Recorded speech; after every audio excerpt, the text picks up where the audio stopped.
Hey everyone, ready for a deep dive into some ancient secrets? Ancient secrets. Sounds intriguing. Oh, it is. We're going to be exploring these self-healing techniques, been around for centuries, like kind of like that old wisdom, but guess what? Backed by science. Oh, wow. So, like, Zen masters meet modern research. You got it. We're using this article as our guide, and it's fascinating stuff. Okay, so the article starts off with, well, something we do constantly, every second of every day, breathing. Breathing. Yeah, breathing. But hold on, before you think boring, it turns out most of us are breathing all wrong. Oh, really? I thought breathing was just, well, breathing. Right, you'd think so. But this article highlights diaphragmatic breathing, that's deep belly breathing, as the foundation. It's not just that shallow chest breathing so many of us do. So, like, using your diaphragm fully. Okay, got it. But why is that so important? We all breathe, right? Yeah, but get this. When we engage that diaphragm fully, we increase oxygen intake, which is, kind of crucial for, well, everything. Okay, true. Can't argue with that. But I'm still curious. We're not just talking about getting more air, right? What's the big deal with this diaphragmatic breathing? Well, think about it. When you're stressed, what happens to your breath? You get all tense and your breath gets all, like, short and choppy. Exactly. It gets all shallow and restricted. And that's where this diaphragmatic breathing comes in. It actually fights that stress response. Oh, interesting. Yeah. It actually lowers cortisol, the stress hormone, and kind of flips on your body's built-in chill switch, the parasympathetic nervous system. So it's like a relaxation hack. We all have it, but most of us just forget to use it. Exactly. And the article talks about other benefits too. It's not just about, feeling less stress. Oh, there's more. Okay, I'm listening. Yeah, so studies show that if you spend even like 10 minutes a day practicing this type of breathing, you can actually sharpen your focus, have better mental clarity, and even boost your memory. Seriously. All that from just breathing. It's pretty amazing, right? And it's good for your heart too. Regulates blood pressure and heart rate. Okay, I am convinced. Sign me up. Hey! But how do we actually do this, this magical breathing thing? Don't leave me hanging. Okay, so it's surprisingly easy. You find a comfy spot, could be sitting, lying down, whatever works for you. Now put one hand just below your ribs, kind of on your abdomen, and then the other hand you put on your chest. Breathe in slowly through your nose. But here's the key. Focus on making your belly expand, not your chest. Okay, so really feel that expansion in your belly. Got it. Yeah, feel that hand on your abdomen rise. That's what we want. Then exhale gently through your mouth, feeling your abdomen kind of contract. So it's all about bringing that awareness to the breath and using that diaphragm muscle, really using it to its full potential. You got it. And the best part is you can do this anytime, anywhere. Now, the article goes on to something that always gets me thinking. The power of the mind. Apparently, our thoughts can actually shape our reality. Deep stuff. Oh, whoa, that is deep. Right. So that's where meditation comes in. The article presents it as this tool, to observe your thoughts without judgment. Observe without judgment. Easier said than done. Oh, Right. definitely. It's not about stopping your thoughts altogether. Yeah. Good luck with that. It's more about just noticing them and then choosing how you react. Oh, that makes more sense. I can see how that would be helpful. Totally. And the article uses this great analogy. It describes your mind like a wild river. Meditation is like stepping back from the riverbank, just watching the water flow by instead of getting swept away by the current. I like that visual. Instead of getting caught up in every little ripple and wave, you're just observing. Precisely. And that detachment, just being able to observe your thoughts instead of getting all tangled up in them, that can be incredibly freeing. Freeing. Yeah, I get that. Yeah, it gives you the space to respond to things in life instead of just reacting impulsively. That makes so much sense. So we're not just talking about feeling calmer. Although, hey, I wouldn't say no to that. But it's more about rewiring our brains to be more resilient, less reactive. You got it. It's like a game changer. And wait, there's more. The article actually mentions scientific evidence for this. Oh, there's research behind this. Tell me more. Yeah. MRI studies actually show that people who meditate regularly, they have increased gray matter in the areas of the brain that handle things like memory, empathy, and handling stress. Hold on. You're telling me meditation can actually change the physical structure of my brain? It's pretty mind-blowing, right? That's incredible. So for someone like me, a total meditation newbie, where do I even begin? Well, the article suggests starting with something called mindfulness meditation. Basically, you just find a quiet space, get comfortable, and focus on your breath. That's it. Really? Sounds almost too simple. I know, right? But when thoughts pop up, and they will, don't judge yourself. Just notice them and then gently bring your attention back to your breath. Okay, that sounds doable.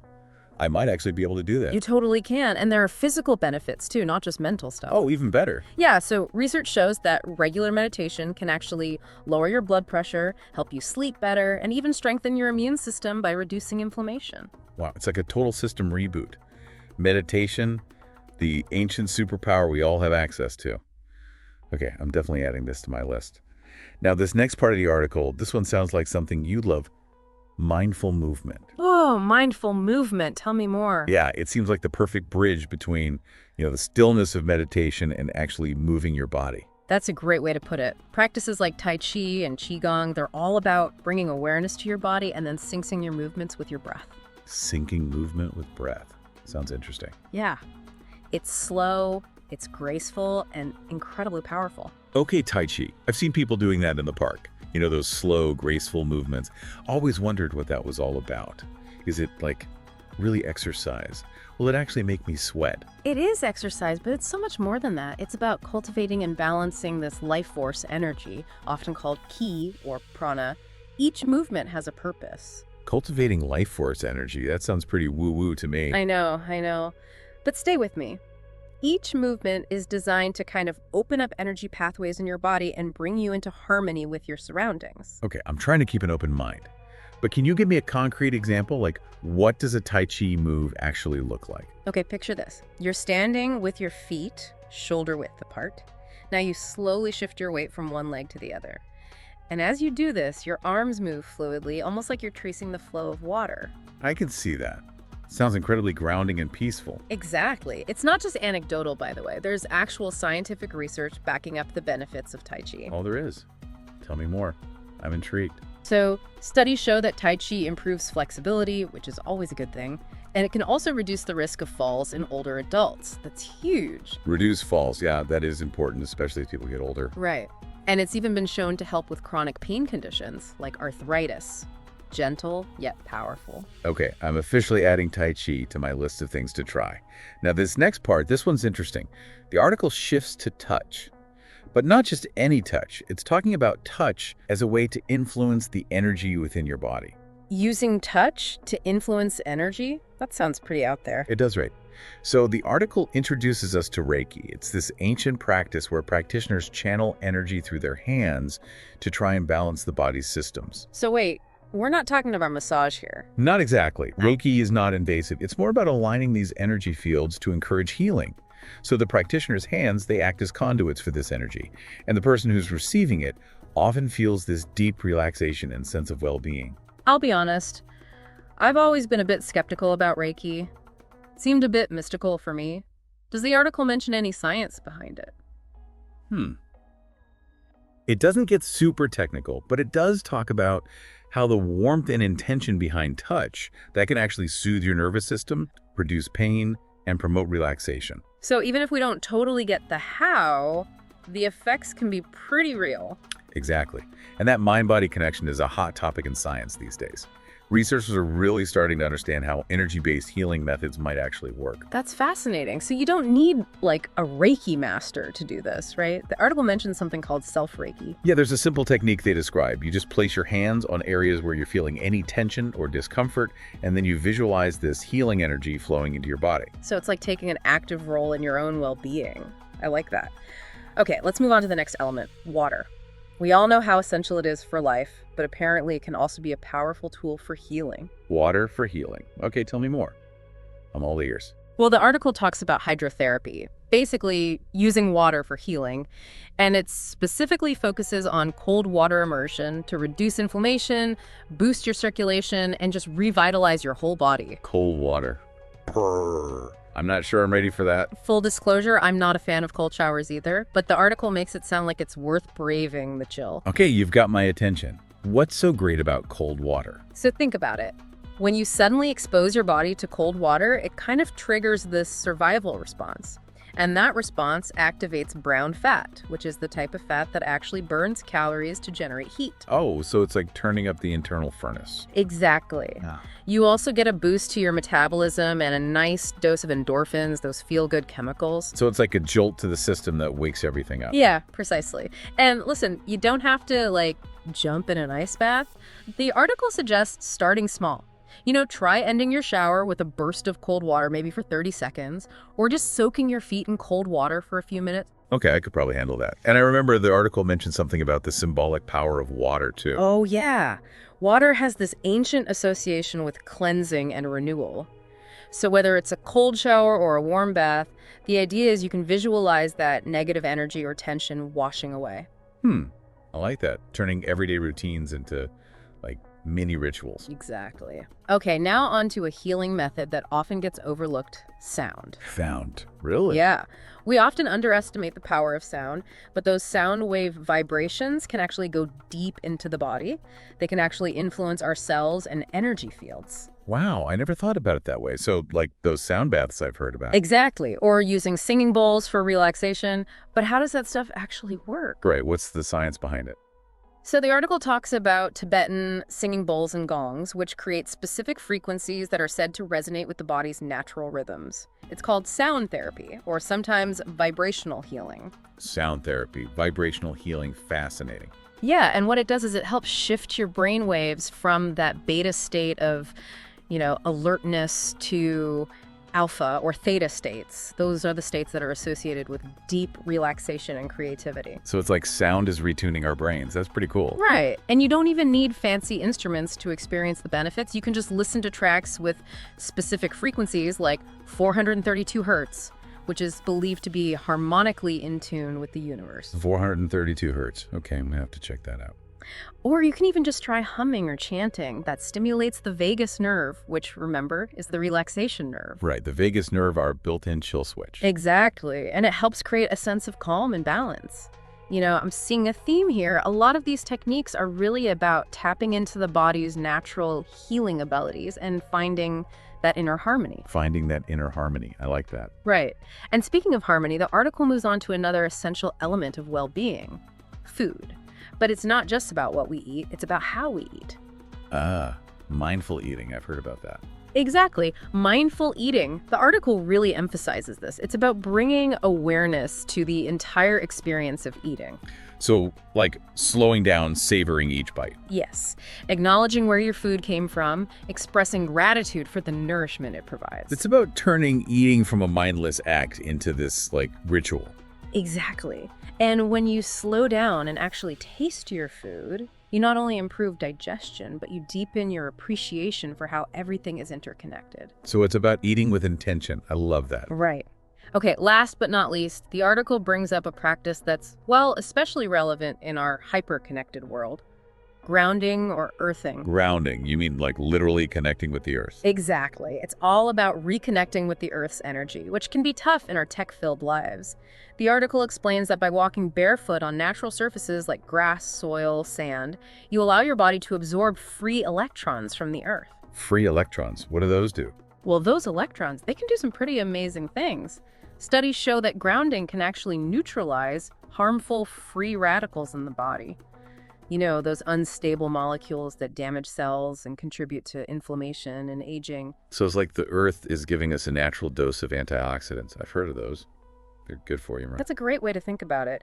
And it's not just about fighting free radicals. Research also suggests that grounding can improve sleep, reduce pain, and even support your cardiovascular health. Wow, that's incredible. Just from walking barefoot. Sign me up. It really is amazing. We evolved over millions of years in direct contact with the earth, and it's only recently that we've become so disconnected.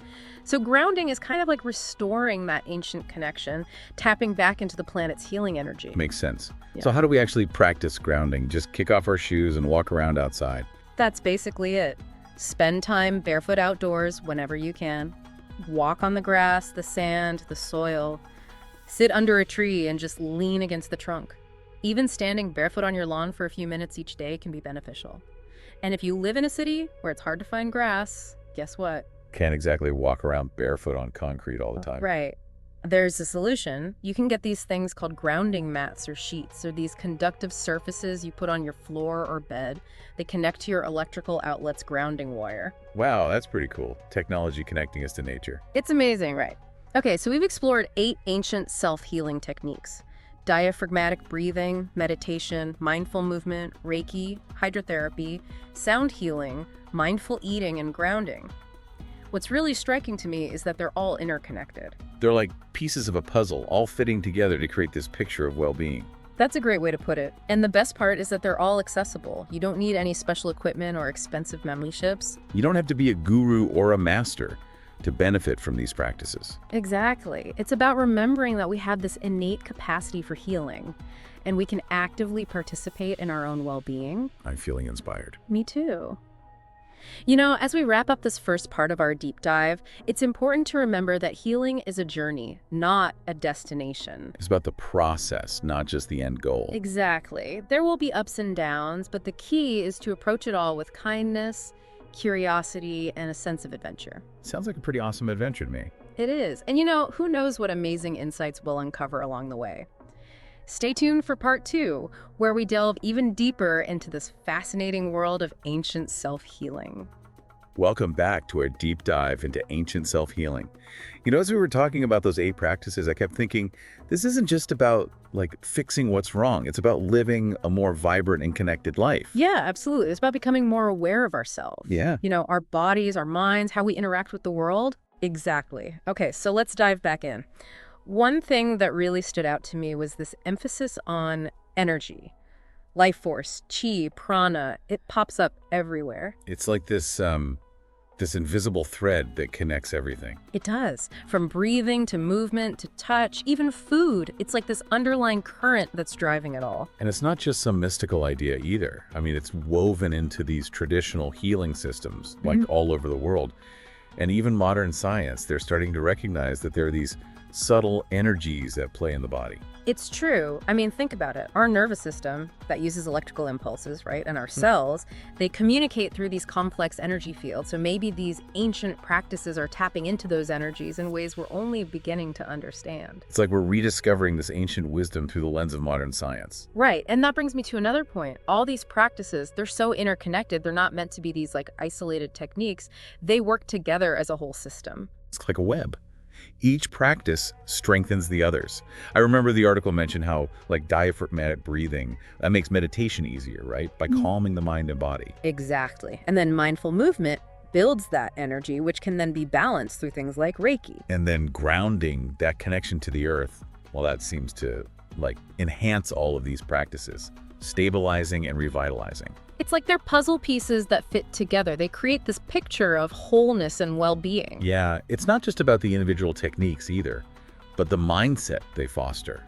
You know, mindfulness, being present, respecting that interconnectedness of everything. And slowing down, paying attention, appreciating the simple things that make up this, this whole amazing experience of being alive. Right. That leads to another really important point, the accessibility of all this. Anyone can benefit, regardless of your age, physical ability, spiritual beliefs. That's what the article really emphasizes. Exactly. You don't have to be a Zen master or a yoga guru to practice diaphragmatic breathing or try a few minutes of meditation. They're simple yet powerful tools. And that's what's so empowering about these ancient techniques. Yeah.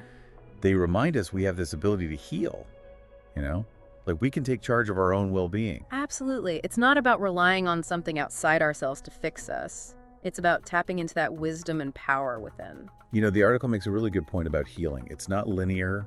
It's not a straight line. There will be ups and downs. Challenges and setbacks, for sure. Yeah. Yeah, it's not about achieving some perfect state of health. It's more about embracing the journey, learning from our experiences, and being kind to ourselves along the way. And it's about recognizing that healing isn't just the absence of disease. It's about living a life full of vitality, meaning, connection. It's about thriving, not just surviving. I think these ancient techniques give us a way to do that. I agree. They offer this framework for living in greater harmony with ourselves, each other, with nature. I love that. Now, as we go deeper into the article, I'm kind of curious to explore some of these benefits in more detail. For example, we talked about diaphragmatic breathing, right? How awesome it is. But I want to understand the science behind it more fully. Okay, sure.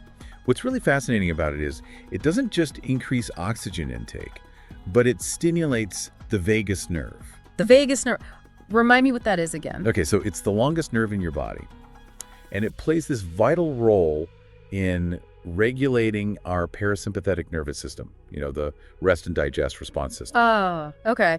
It's like the nerve that helps us chill out. Exactly. And when we do that diaphragmatic breathing, the way the diaphragm expands and contracts, well, it massages the vagus nerve. Yeah.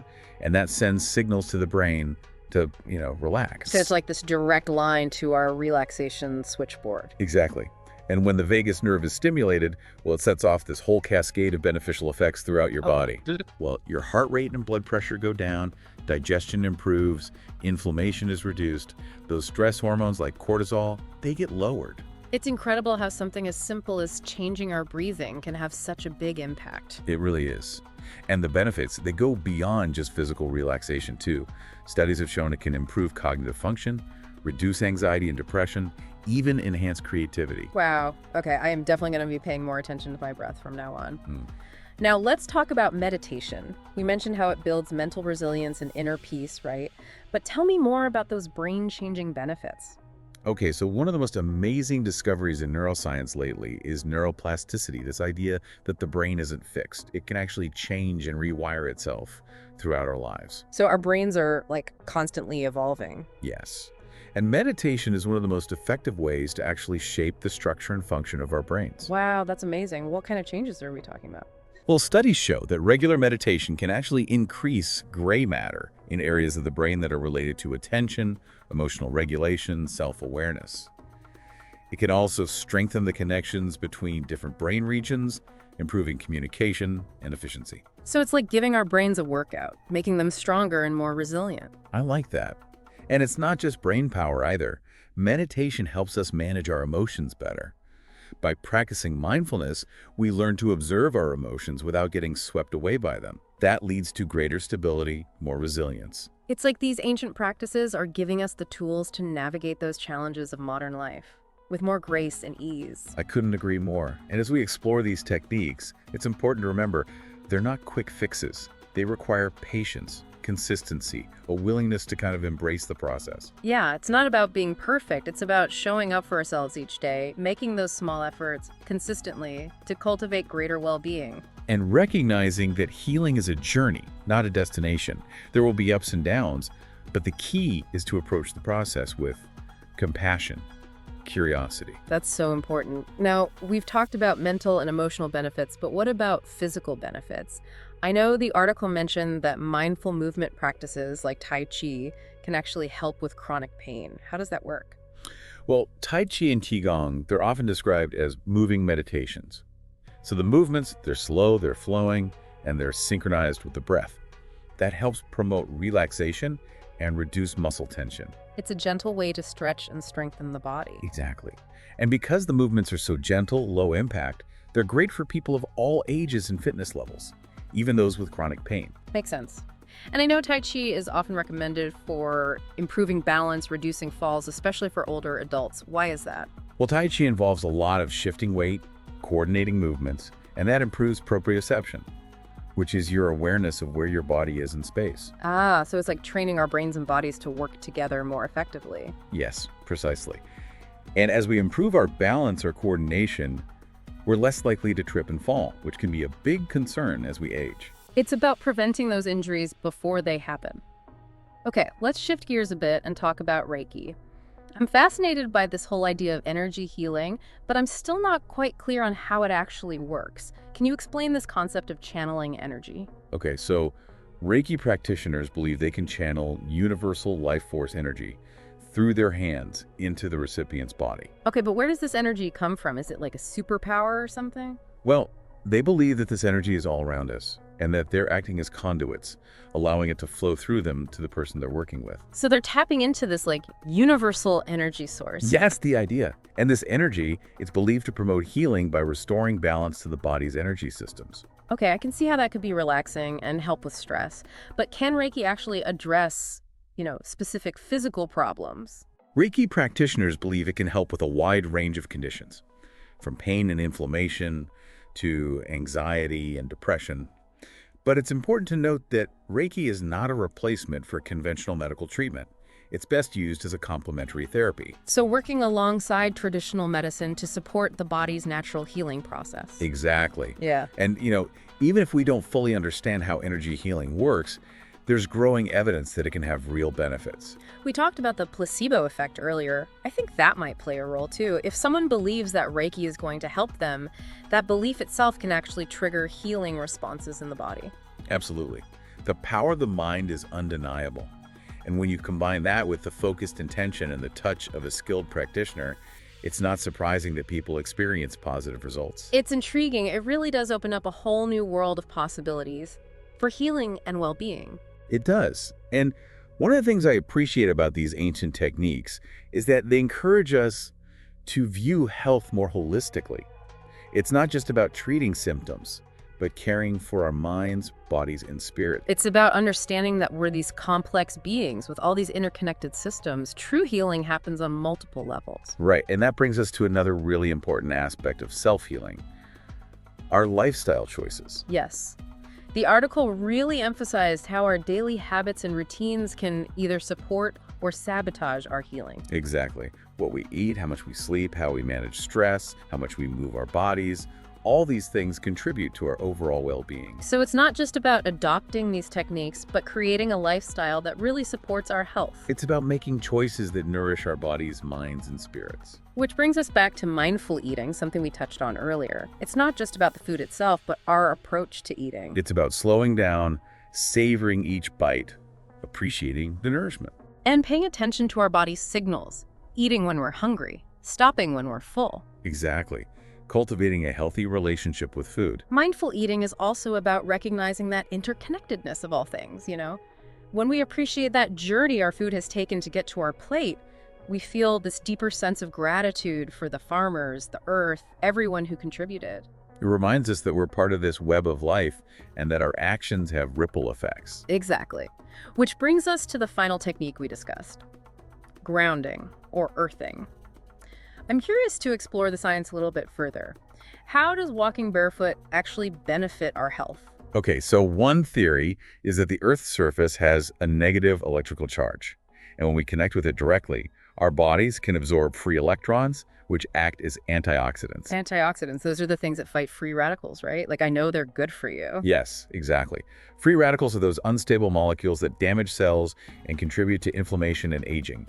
And antioxidants help to neutralize them. So the earth is giving us this natural dose of antioxidants. That's one way to think about it. And there's growing evidence that suggests grounding can reduce inflammation, improve sleep, even enhance cardiovascular health.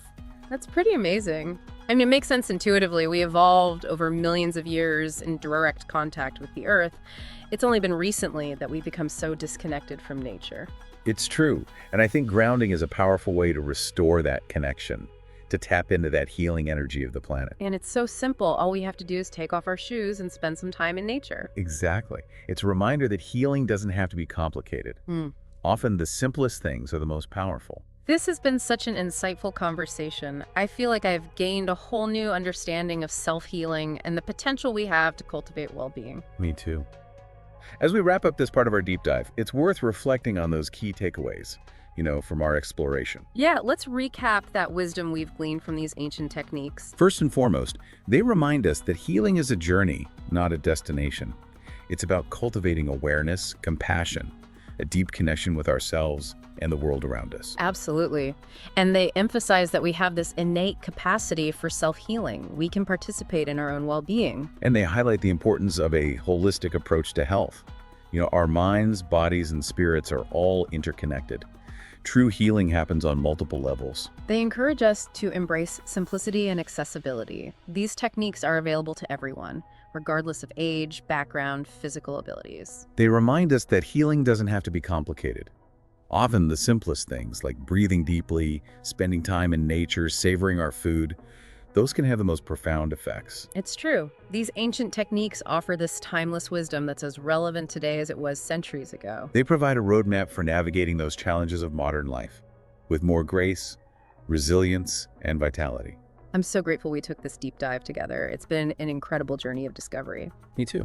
And as we move on to the final part of our exploration, I'm excited to delve even deeper into the practical applications of all this. How we can integrate these techniques into our daily lives. I'm with you. Let's continue our exploration and discover how to harness the power of these ancient practices to create a more vibrant and fulfilling life. All right, welcome back, everyone. So we've spent the last two parts of this deep dive exploring these amazing ancient self-healing techniques, and now I'm thinking let's get practical. Yeah, let's talk about how to actually bring this wisdom into our lives. Exactly. For our listeners who are, ready to start incorporating these practices, where do we even begin? Well, I think that's the beauty of it. Yeah. The beauty of these techniques is their simplicity. You can literally start with your next breath. I love that. Okay, step one, breathe. But let's break it down a little bit more. What are some specific things someone can do to actually make diaphragmatic breathing a regular part of their day? I always say start small. Set aside even just 5 minutes each day to practice. Find a quiet spot, could be sitting, lying down, whatever's comfortable. And then remember, place one hand on your abdomen, the other on your chest. And as you inhale slowly through your nose, really visualize that belly expanding, like a balloon filling up. Okay, so feel that hand on your abdomen rise. Exactly. That's the movement we want. Then exhale gently through your mouth. Feel that abdomen contract. 5 minutes, that's totally doable. What about meditation? Any advice for those of us who are, total newbies? It can be kind of intimidating to just sit there with your thoughts. Totally. Meditation is a practice, just like anything else. It takes time and patience. Start with just a few minutes each day, find a comfortable position, close your eyes, and just focus on the sensation of your breath. And it's natural for thoughts to pop up. That's totally normal. Just acknowledge them, no judgment, and gently bring that focus back to your breath. So don't get discouraged if your mind wanders. Exactly. You can also try those guided meditations. There are so many apps and resources out there. Guided meditations, those are great. Okay, now what about mindful movement? How can someone actually incorporate those practices like Tai Chi or Qigong into their routine? There are a lot of great resources out there. You can find videos online, look for classes at community centers, gyms, things like that. But even if you don't have access to formal instruction, you can still bring that mindful movement into your everyday life. Oh, how so? Just bring your awareness to your body as you move. Notice the sensations of your feet on the ground, the rhythm of your breath, the feeling of your muscles as you stretch. It's like applying that same mindfulness we cultivate in meditation, but to any physical activity. Exactly. Even simple things like walking, gardening, stretching, they can all become mindful movement practices. Just bring that awareness. I love that. It's about finding those moments of presence in the everyday. Okay, now what about Reiki? For someone who's, curious about exploring energy healing, how do you recommend finding a reputable practitioner? Word of mouth is always a great place to start. Ask friends, family, your healthcare providers if they have any recommendations. You can also search online for practitioners in your area. Look for someone who's certified, experienced, and whose approach just, resonates with you. And if someone's not quite ready to see a practitioner, there's always that self-Reiki option we talked about. Absolutely. There are lots of books and resources out there that can teach you self-Reiki techniques. It's a great way to connect with your own energy, boost your well-being. Speaking of boosting well-being, let's talk about hydrotherapy. We've mentioned cold water immersion, but let's be real, not everyone's jumping at the chance for an icy shower. Any tips for easing into it? Take it slow. Start by just splashing cold water on your face and neck for a few seconds. Gradually increase the duration, the area of your body you're exposing as you get more comfortable. You can also try ending your regular warm shower with bursts of cold water, maybe for 30 seconds to a minute. Baby steps. I like it. And of course, warm baths can be really therapeutic too. Oh, absolutely. Add some Epsom salts, essential oils to enhance those relaxation benefits, create that soothing atmosphere, candles, calming music, and just savor the sensation of that warm water. Oh, sounds so relaxing. Okay, sound healing. Any recommendations for how to incorporate that into a self-care routine? Listening to calming music is a great starting point. Explore those specific frequencies we talked about, like 432 hertz, and there are so many sound healing tracks online, you can find those pretty easily. Don't underestimate humming or chanting either. No, humming. Yeah, those simple vocalizations can actually stimulate the vagus nerve, bring that sense of calm. Interesting. So simple, yet powerful. Okay, mindful eating. What are some practical ways to bring more awareness to, how we nourish ourselves? Before you even start eating, just take a moment to pause. Hmm? Appreciate the food in front of you. Notice the colors, the aromas, the textures. And then as you eat, really chew slowly. Savor each bite. You can even try putting your fork down between bites to really be present with those flavors. It's about slowing down, being present with the experience. Exactly. It's about tuning into your body's signals. Eat when you're hungry, stop when you're comfortably full, and try to avoid those distractions while you're eating, like the TV or your phone. Great advice. Okay, last but not least, grounding. What are some easy ways to actually work this practice into our daily lives? Spend time barefoot outdoors as much as you can. Walk on the grass, sand, soil, any natural surface. Sit under a tree. Even just a few minutes standing barefoot on your lawn can make a difference. And for those of us who, live in cities where it's not so easy to find a patch of grass, There's a solution for that. Grounding mats or sheets. They're conductive surfaces that you put on your floor or your bed, and they connect to the grounding wire of your electrical outlet. So you can still get those benefits even when you're inside. wow, I didn't know about those. That's amazing. Technology connecting us to nature. So as we wrap up this deep dive, I'm left with this feeling of hope and empowerment. These ancient techniques, they offer us these really practical tools for healing and transformation. They do. They remind us that we have this innate ability to heal, Yeah. and we can take an active role in our own well-being. Exactly. It's like weaving a tapestry, thread by thread, practice by practice. We can choose what resonates with us and weave it into our lives. And as we cultivate that awareness, that presence, that connection through these practices, we not only heal ourselves, but we contribute to healing the world around us. That's a beautiful thought. So to all our listeners out there, remember, this journey of self-healing, it's an adventure. And the most incredible discovery you'll make along the way is the power that lies within you.